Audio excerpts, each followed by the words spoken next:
વિદ્યાર્થી મિત્રો ધોરણ 12 ગુજરાતી એમાં પહેલું પદ્ય છે પાઠ બીજો આપણે આગળ ભણી ગયા. પહેલો પદ્ય અખિલ બ્રહ્માંડમાં, તો કે અખિલ એટલે સમસ્ત બધું જ આખું. અખિલ બ્રહ્માંડમાં બ્રહ્માંડ એટલે વિશ્વ આકાર અને લોક. આ બ્રહ્માંડની અંદર પ્રભુ જે છે એ પ્રભુ બધે જ વસેલો છે એમ કહે છે. તો એના લેખક છે નરસિંહ મહેતા. અખિલ બ્રહ્માંડ એ એનો સાહિત્ય પ્રકાર પદ છે અને આ નરસિંહ મહેતા જે છે એ નરસિંહ મહેતા વિશે તમે સૌ જાણો છો. નરસિંહ મહેતા એ ગુજરાતી ભાષાના એક ઉત્તમ કોટીના એક કવિ છે અને એમને કેટલાક આત્મચરિત્રાત્મક રચનાઓ પણ આપેલી છે. એટલે આત્મચરિત્રાત્મક રચનાઓ કે કઈ આત્મચરિત્રાત્મક રચનાઓમાં શામળાનો વિવાહ, હાર, ગુંડી, કુંવરબાઈનો મરણ. કે નરસિંહ મહેતા જે છે એ નરસિંહ મહેતાના બંને દીકરા, એક દીકરો શામળ અને દીકરી કુંવરબાઈ, આ બંનેના પ્રસંગ જે છે એ પ્રસંગ આ નરસિંહ મહેતાએ કઈ રીતે પાર પાડ્યા? તો કે એ નરસિંહ મહેતા જે છે એ નરસિંહ મહેતા એ પ્રભુના ભક્ત હતા અને એ પ્રભુના ભક્ત હોવાને કારણે એમણે પોતાની બધી જ જવાબદારી પ્રભુને સોંપી દીધી હતી અને પ્રભુએ એ પ્રસંગો પાર પણ પાડ્યા છે. એના પુરાવા હજુ પણ આપણા પુસ્તકોની અંદર આપેલા છે. બીજું છે એમણે પ્રભાતિયા, અને પ્રભાતિયા વધારે તો પ્રભાતિયા માટે એ વતન છે. તો પ્રભાતિયા જે છે એ પ્રભાતિયા એમણે ઝૂલણા છંદની અંદર આપેલા છે. તો કયા પ્રભાતિયા છે? ગોળી રે બરવાડણ, જળ કમળ છાંડી, એના પછી છે જાગને જાગવા અને જાગોને જશોદાના જાય. જશોદા એ શ્રી કૃષ્ણની માતાનું નામ છે અને જાય એટલે જશોદાના પુત્ર. તો આ પ્રભાતિયા એમના જાણીતા છે. તો નરસિંહ મહેતાએ આપણા પુસ્તકની અંદર એક અખિલ બ્રહ્માંડ નું પદ અહીંયા પહેલા પદની અંદર આપેલું છે. તો એમાં પ્રભુ શ્રી કૃષ્ણ અથવા તો કોઈ પણ પ્રભુની વાત કરી છે. એ પ્રભુ જે છે એ પ્રભુ દરેકમાં સમસ્ત આખા વિશ્વમાં બધે જ વ્યાપેલું છે. તો અહીંયા એ કાવ્યની પંક્તિઓ કેટલીક આપેલી છે. અખિલ બ્રહ્માંડમાં એક તું શ્રી હરિ, જુજવે રૂપે અનંત ભાસે. આપણે આગળ જોયું અખિલ બ્રહ્માંડ. અખિલ એટલે સમસ્ત બધું જ અને બ્રહ્માંડ એટલે આખો વિશ્વ. અખિલ એટલે આખું સમસ્ત અને બ્રહ્માંડ એટલે વિશ્વ. તો અખિલ બ્રહ્માંડમાં એક તું શ્રી હરિ. શ્રી હરિ એટલે પ્રભુને કહે છે તું એક જ છે આખા વિશ્વની અંદર. શ્રી હરિ એટલે પ્રભુ તું એક જ છે. જુજવે રૂપે અનંત ભાસે. અહીંયા જુજવે શબ્દ આપેલો છે. જુજવે એટલે અલગ, જુજવે એટલે અલગ. તો જુજવે રૂપે અનંત એટલે જેનો કોઈ અંત નથી તે.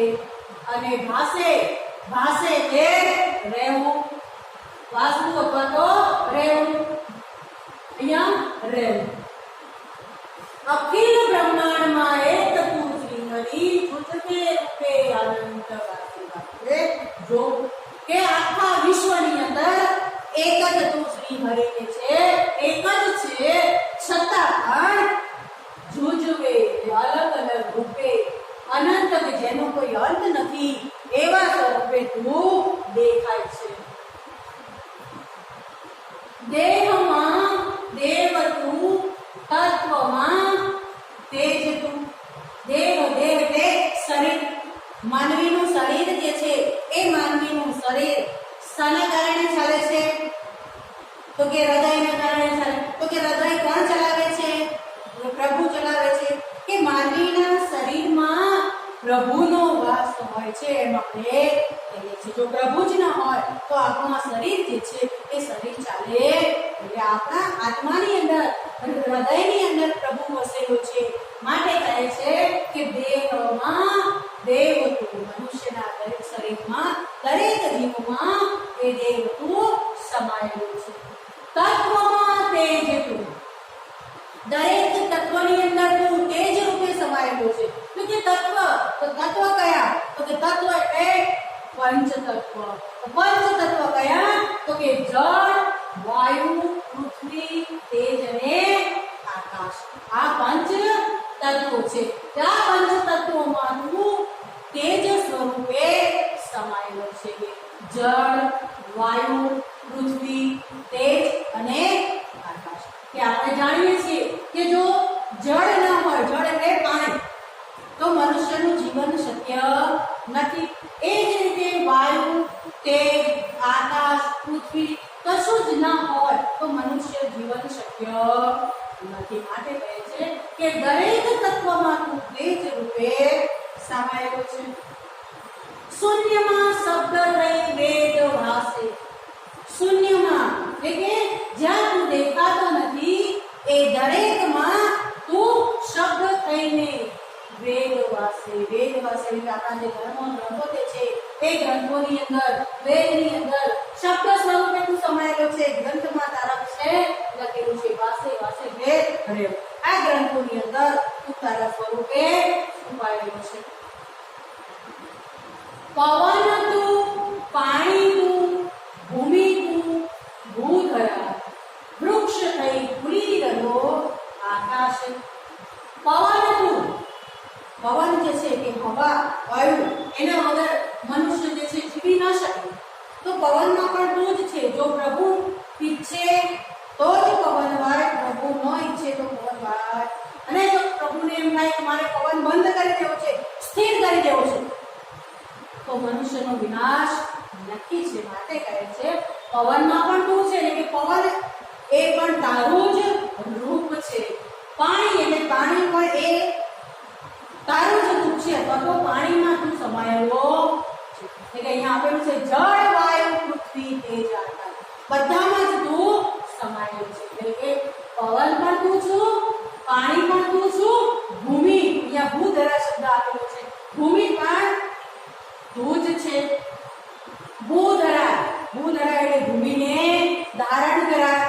ભૂમિ, ભૂમિ એટલે ધરતી, ધરતીને ધારણ કરનાર. ધરતીને ધારણ કરનાર પણ તું જ છે. વૃક્ષ થઈ ફૂલી રહ્યો આકાશ. વૃક્ષ થઈ ફૂલી રહેવું, ફૂલી રહેવું એટલે ખીલી રહેવું. આ આખા વિશ્વની અંદર, જગતની અંદર એક વૃક્ષ થઈને જો ફૂલી રહ્યો છે, સરસ મજાના ફળ ફૂલ આપી રહ્યો છે, ખીલી રહ્યો છે, તો એ કોણ છે? એમાં પણ તું જ છે. એટલે કે વૃક્ષમાં થઈ પણ તું આકાશમાં ખીલી રહ્યો છે. વિવિધ રચના કરી અનેક રસ લેવાને શિવ થકી જીવ થયો વેદ આશ. વિવિધ રચના, વિવિધ એટલે અલગ અલગ પ્રકારની. આ સૃષ્ટિ જે છે, આ જગત, આ વિશ્વ જે છે એ કેવું છે? વિવિધતાથી ભરેલું છે, વિવિધ રંગોથી ભરેલું છે. તો એની રચના કોણે કરી છે? શ્રી હરિએ કરી છે. ક્યાં? સૃષ્ટિની વિવિધ રચના જે છે તે કરી છે. તો શાના માટે કરી છે? કે અનેક રસ લેવાની. વિવિધ પ્રકારના રસ જે છે એ રસનો આનંદ માણવા માટે તે આ વિવિધ રચના કરી છે. એ શ્રી હરિએ કરી છે. તો એના માટે શિવ થકી જીવ થયો એ જ આશાએ. તો કઈ આશાએ તું શિવમાંથી જીવ થયો છે?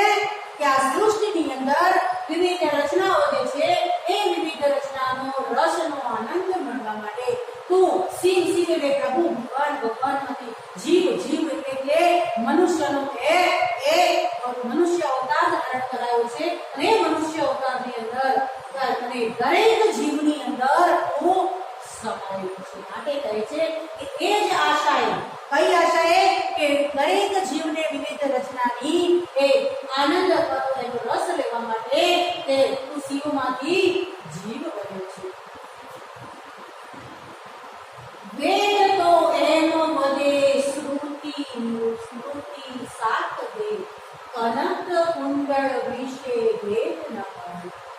અહીંયા વેદોની વાત કરી છે કે આપણા ધર્મ ગ્રંથો જે છે એ ધર્મ ગ્રંથોમાં કે વેદ તો એમ વધે, વધુ એટલે કે આપણા જે ધાર્મિક ગ્રંથો જે છે એ ધાર્મિક ગ્રંથો એની અંદર તારા વિશે કહે છે શ્રુતિ સ્મૃતિ શાસ્ત્રે. શ્રુતિ એટલે સાંભળવું અને સ્મૃતિ એટલે જોવું, કે આપણા ધર્મ ગ્રંથો જે છે એની અંદર એનો જે સંગ્રહ થયો છે એને આપણે જોઈ રહ્યા છીએ, કે સાંભળીએ પણ છીએ અને એ પણ સાથ દે છે, એટલે કે સાક્ષી પૂરે છે કે આપણા વેદો જે છે એ જે વેદો જે છે ઋગ્વેદની અંદર કે ઋગ્વેદ જે છે એ પણ આનો સાથ દે છે, એની સાક્ષી પૂરે છે કે તું દરેક વસ્તુમાં દરેક જગ્યાએ તું સમાયેલો છે. તો એના માટે એક ઉદાહરણ પણ આપે છે કે કનક કુંડળ વિશે વેદ ન હોય છતાંય તું દરેક જગ્યાએ છુપાયેલો છે, અંતે તું એકનો એક છે. એના માટે અંદર આપે છે કે કનક કુંડળ, કનક એટલે સોનું, કુંડળ એટલે કાનમાં પહેરવાનું ઘરેણું, વિશે ભેદ, ભેદ એટલે તફાવત ન હોય, નથી હોતો. કેમ કહે છે કે કનક અને કુંડળ બંને વચ્ચે ભેદ નથી. કેમ? કે કનક જે છે સોનું છે અને આ કાનમાં પહેરવાનું ઘરેણું કુંડળ જે છે એ પણ સોનું છે. ભલે એ કુંડળ કહેવાતું હોય, એનું નામ અલગ છે, છતાં પણ એ શું છે? સોનું છે. માટે કહે છે કનક કુંડળ વિશે ભેદ, ખાલી નામ જુજવા છે પણ એમાં તફાવત, એમાં ભેદ નથી. તો કે ઘાટ ઘડિયા પછી નામ રૂપ જુજવા, અંતે તો હેમનું હેમ. કે સોની જે છે એ સોનામાંથી વિવિધ ઘરેણા ઘડે છે અને નવા નવા ઘાટ આપે છે. કાનમાં પહેરવાનું, હાથમાં પહેરવાનું, નાકમાં પહેરવાનું, પગમાં પહેરવાનું, દરેક ઘરેણા જે છે એને અલગ અલગ ઘાટ આપે છે. તો અલગ અલગ ઘાટ ઘડે છે ત્યારે એનું નામ કેવું અલગ પડી જાય છે. તો કે કાનમાં પહેરવાનું ઘરેણું હોય તો એને કુંડળ કહેવાય છે, હાથમાં પહેરવાનું ઘરેણું હોય તો એને કંકણ કહેવાય છે, પગમાં જો પહેરવાનું હોય તો એને ઝાંઝર કહેવાય છે. પણ અંતે તો એ સોનું છે, પણ ઘાટ ઘડ્યા પછી એના નામ જે છે કેવા થઈ જાય છે? અલગ અલગ થઈ જાય છે. માટે કહે છે ઘાટ ઘડિયા પછી નામ રૂપ જુજવા. સોની જ્યારે એનો ઘાટ ઘડે છે ત્યારે એના નામ જે છે એ જુજવા એટલે અલગ અલગ બની જાય છે. અંતે તો હેમનું હેમ, અંતે છેવટે તો એ હેમ એટલે પણ સોનું, કનક એટલે પણ સોનું, એટલે કે અંતે તો એ હેમનું હેમ જ છે, એને સોનું જ કહેવાય છે, એને પિત્તળ કહેવાતું નથી. એટલે પ્રભુ જે છે એ પ્રભુને પણ આપણે અલગ અલગ નામે ભલે એની ભક્તિ કરતા હોય, ભલે એની પૂજા કરતા હોય, છતાંય તું પ્રભુ તરીકે જો એક જ છું. ગ્રંથે ગરબડ કરી વાત નવ કરી ખરી, જે હમે જે ગમે તેને પૂછે. કે નરસિંહ મહેતા એવું કહે છે કે ગ્રંથે ગરબડ કરી વાત નવ કરી, પણ વાસ્તવમાં એવું છે કે નરસિંહ મહેતા એવું કહે છે કે લોકો એવું કહે છે કે ગ્રંથે ગરબડ કરી છે, લોકો એ ગ્રંથને સમજી શક્યા નથી, એટલે એ ગ્રંથે ગરબડ કરી છે એવું કહે છે. વાત ન કરી ખરી, આ ગ્રંથની અંદર પ્રભુ વિશે સાચી વાત કરી નથી એવું લોકો સમજે છે. કે આ ગ્રંથને સમજવા માટે લોકોએ ગરબડ કરી છે. તો આ નરસિંહ મહેતા એના માટે ગરબડ શબ્દ વાપરે છે, ગેરસમજ. ગરબડ એટલે ગેરસમજ. આ ગ્રંથને સમજવા જે ગેરસમજ થઈ છે એમાં એવું સમજે છે કે ખરેખર જે સાચી વાત જે છે કરી નથી. જે મને જે ગમે તેને પૂછે, જે વ્યક્તિને જે પ્રભુ ગમે, જેની વાત ગમે એની એ પૂજા કરે છે, એની ભક્તિ કરે છે. માટે મન વચન કર્મથી આપ માની રહે સત્ય છે, એ જ મન એમ સૂચે. મનમાં એ જે વિચાર સૂચે, મનમાં એ જે માને એમ એ જેમને જે ગમે તે જેને તે મનથી એને જે પ્રભુ વિશે ભક્તિ આસ્થા હોય મન એ પ્રમાણે વિચારને સુજાડે છે અને એ મન અને વચન કર્મથી એને જ પોતાનો પ્રભુ ઈશ્વર હરિ માની લે છે. કે આપ માની રહે સત્ય છે, એ જ સાચું સત્ય છે કે મારો જ પ્રભુ એ સાચો છે, બીજાના પ્રભુ ભક્તિ આસ્થા ઈષ્ટ દેવ જે છે એ સાચા નથી એવું માને છે. પણ અંતે કોઈ પણ ધર્મ હોય, હિન્દુ, મુસલમાન, ખ્રિસ્તી, ગમે તે ધર્મ હોય, પણ દરેક ઈષ્ટ દેવો પોતપોતાના જે છે એ ભલે નામ અલગ છે પણ અંતે એ એક જ છે એવું માનવું. વૃક્ષમાં બીજ તું, બીજમાં વૃક્ષ તું, જોવું પતંતરો તે જ પાસે. વૃક્ષમાં બીજ તું, વૃક્ષ જે છે એ વૃક્ષ ફૂલી ફાલીને તૈયાર થાય, એમાં ફળ આવે અને ફળની અંદર એનું બીજ હોય છે. તો કે વૃક્ષના પણ તું બીજ સ્વરૂપે રહેલો છે, કારણ કે એ જે વૃક્ષમાં જે ફળ આવે છે એ ફળની અંદર જે નાનકડું બીજ રહેલું છે એમાંથી આપણે ફરી નવું વૃક્ષ છોડ તૈયાર કરી શકીએ છીએ. માટે કહે છે વૃક્ષમાં બીજ જે છે એ તું જ છે અને બીજમાં પણ વૃક્ષ, જે વૃક્ષમાંથી બીજ તૈયાર થાય છે એ જ બીજમાંથી બીજું વૃક્ષ તૈયાર થાય છે. એટલે કે વૃક્ષમાં પણ તું છે, બીજમાં પણ તું છે. છતાંય જોવું પટંતરો એ જ પાસે. પટંતર એટલે અંતર પર જાણે જુદાઈ, છતાંય બંનેને આપણે અલગ અલગ સ્વરૂપમાં જોઈએ છે કે વૃક્ષ અને બીજ બંને વચ્ચે કાર્ય કારણનો સંબંધ છે કે વૃક્ષમાંથી જ બીજ તૈયાર થાય છે અને બીજમાંથી વૃક્ષ તૈયાર થાય છે. એ બંને વચ્ચે કાર્ય કારણનો સંબંધ છે. એટલે કે જોવું પટંતરો એ જ પાસે. હું બંનેને જોઉં છું છતાંય બંનેને અલગ અલગ જોઉં છું. બંને વચ્ચે અંતર પર છે હું જોઉં છું કે વૃક્ષ પણ અલગ છે, બીજ પણ, છતાંય વૃક્ષમાં પણ તું છે અને બીજમાં પણ તું જ છે. ભણે નરસૈયો એ મન તણી શોધના, પ્રીત કરું પ્રેમથી પ્રગટ થાશે. ભણે નરસૈયો, ભણે એટલે કહે કે નરસિંહ મહેતા જે છે એવું કહે છે કે એ મન તણી શોધના, શોધના એટલે શુદ્ધિ, શુદ્ધિકરણ, મન શુદ્ધ હોવું, પ્રીત કરું પ્રેમથી પ્રગટ થશે.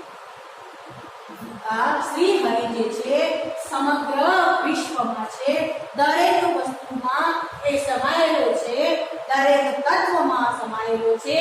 પંચે પંચ તત્વ જળ, વાયુ, પૃથ્વી, તેજ, આકાશ બધામાં જ એ સમાયેલો છે. પણ એને કઈ રીતે શોધી શકાય? શોધના, મનની શુદ્ધિથી.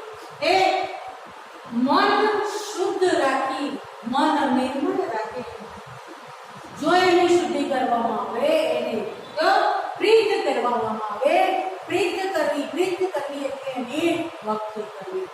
શુદ્ધ મનથી જો એની ભક્તિ કરવામાં આવે, પ્રેમથી પ્રગટ થશે.